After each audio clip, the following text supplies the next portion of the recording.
당시 17살의 애슐리는 부모님과 여동생 케이시와 함께 밀스타트에 살았던 고등학교 2학년 학생이었습니다. 애슐리는 학교 생활도 잘했고 친구도 많았으며 그리고 그녀의 부모님이 좋아했던 제레미라는 남자친구도 있었죠. 하지만 애슐리는 상상할 수 없는 끔찍한 사건을 겪었고 생존해 있다는 건 기적이었습니다. 2006년 4월 27일 목요일, 애슐리는 부모님께 집에서 약 20분 떨어진 도시인 페어뷰 헤이츠로 면접을 보러 간다고 말했습니다. 면접이 끝나면 농구를 하고 밤 10시까지 집에 올 것이라고 말했죠.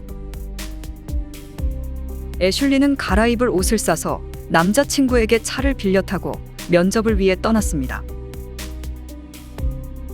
통금 시간이 넘었지만 애슐리는 무슨 일인지 돌아오지 않았습니다. 어머니는 막내딸 케이시에게 애슐리와 대화를 나눴는지 물었지만 케이시는 하루 종일 언니의 소식을 듣지 못했다고 말했죠. 어머니와 케이시는 애슐리에게 여러 차례 전화를 걸었고 문자 메시지도 남겼지만 애슐리는 응답하지 않았습니다. 뭔가 크게 잘못되었다는 직감을 하고 어머니는 경찰서에 전화를 걸게 됩니다.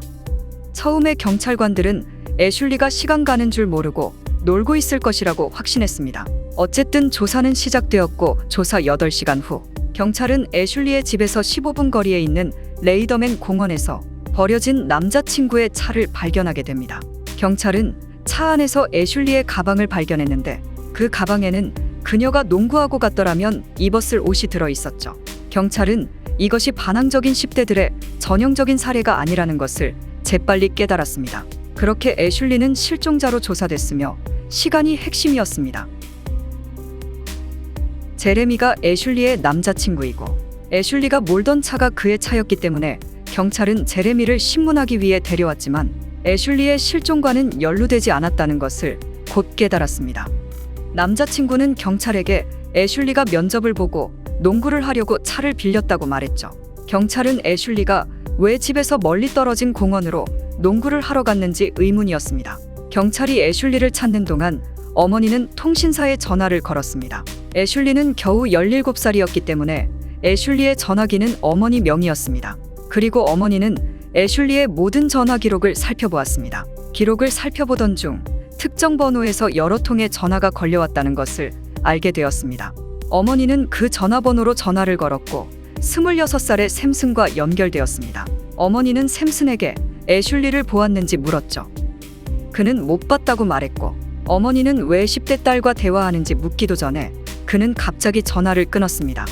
다행히도 애슐리의 친구들은 애슐리의 사생활에 대해 알려주었고 애슐리의 사생활은 경찰들과 어머니를 오싹하게 만들었습니다.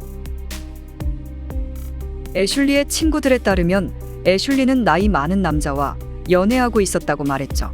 애슐리와 그 남자는 종종 만나 함께 농구를 했었고 애슐리가 실종된 날에도 두 사람은 만날 계획이었다고 말했습니다.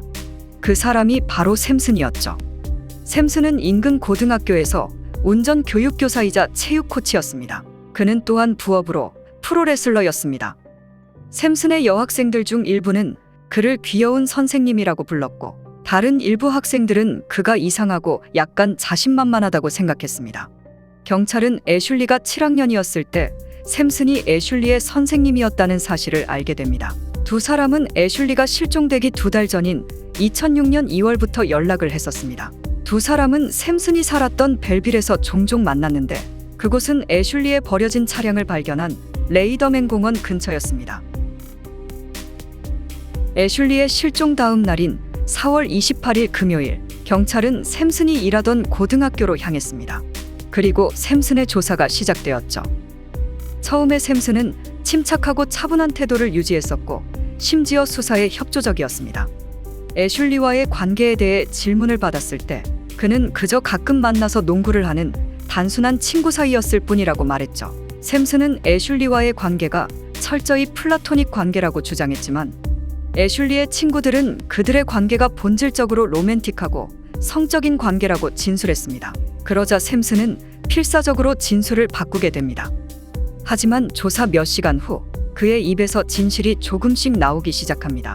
샘슨은 애슐리와 성관계를 가졌을 뿐만 아니라 애슐리가 실종된 날 애슐리와 함께 있었다고 자백하게 됩니다. 샘슨의 말에 따르면 그는 애슐리와 말다툼을 할 때 운전을 하고 있었다고 합니다. 샘슨은 관계를 끝내고 싶었고 화가 난 애슐리는 그에게 화를 내며 소리쳤다고 말했습니다. 그는 차를 세우고 애슐리의 안전벨트를 푼 다음 차에서 내리라고 말했다고 합니다. 애슐리가 거절하자 샘슨은 애슐리를 끌어내려 길가에 두고 떠났다고 말했습니다. 샘슨은 자신이 애슐리를 돌봤고 그녀의 가족만큼 그녀를 걱정한다고 말했습니다. 경찰은 그렇게 걱정한다는 샘슨이 어두운 길가에 애슐리를 두고 떠났다는 것을 이해할 수 없었습니다. 그리고 샘슨은 나중에 애슐리가 안전한지 알아보기 위해 전화 시도조차 하지 않았습니다. 대신 그는 지역 술집으로 가서 밤새도록 춤을 췄습니다. 샘슨이 여러 번 말을 바꾸게 되자 경찰은 더 이상 샘슨의 말을 믿지 않았습니다. 그리고 경찰은 샘슨에게 진실을 말해달라고 부탁하였죠. 경찰은 샘슨의 할머니가 샘슨의 행동에 대해 느낄 실망감을 언급하였고 비로소 샘슨은 울기 시작했습니다. 12시간 이상의 가혹한 신문 끝에 샘슨은 마침내 비열한 범죄를 자백하게 됩니다. 그리고 애슐리를 죽게 내버려 둔 곳을 자세히 설명하였죠. 사건의 진실은 이러했습니다.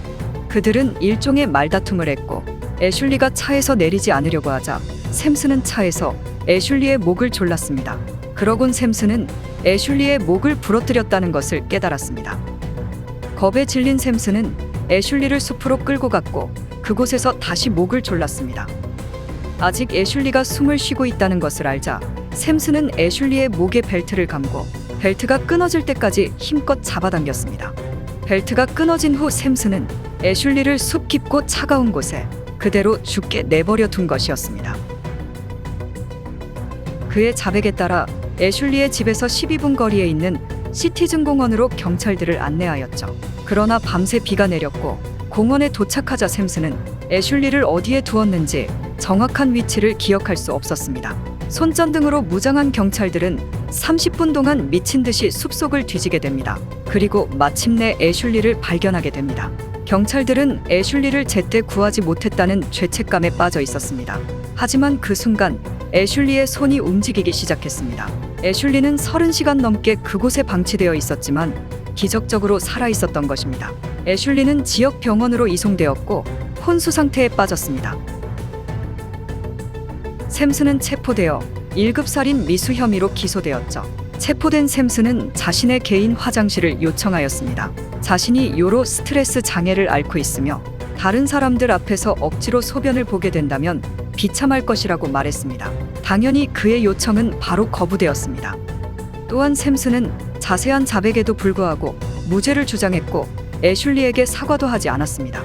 그리고 놀랍게도 샘슨은 보석으로 풀려났고 가택연금을 받게 됩니다. 그렇게 샘슨은 재판을 기다리면서 1년 동안 집에서 편안하게 살도록 허락을 받은 것입니다. 샘슨이 살인미수 혐의로 기소되기 직전 샘슨의 어머니는 샘슨이 다양한 처방약과 술을 혼합하여 자살을 시도했다고 경찰에 신고하게 됩니다. 구조대원들이 샘슨의 집에 도착했을 때 샘슨의 가슴에는 나를 구하지 마세요라는 글귀가 적힌 채 의식을 잃은 것처럼 보였습니다. 구조대원들이 샘슨을 되살리려 하자 샘슨은 갑자기 정신을 차리고 구조대원들을 폭행하였습니다. 그러고 나서 샘슨은 지역 병원으로 이송되었습니다. 병원에 도착한 샘슨은 그곳에서도 간호사를 폭행하였죠. 결국 샘슨은 1급 살인 미수에 대해 유죄를 인정하고 20년형을 선고받았습니다. 교정부에 따르면 샘슨의 예상 가석방 날짜는 2024년 4월 22일이라고 합니다. 애슐리는 혼수 상태에서 벗어나는데 오랜 시간이 걸렸습니다. 다행히 몇 달 후 놀라운 속도로 회복하였죠. 그리고 애슐리는 그날의 공포를 거의 기억하지 못합니다. 현재 애슐리는 2 자녀를 두었고 새로운 삶을 살아가고 있다고 합니다. 시청해주셔서 감사합니다.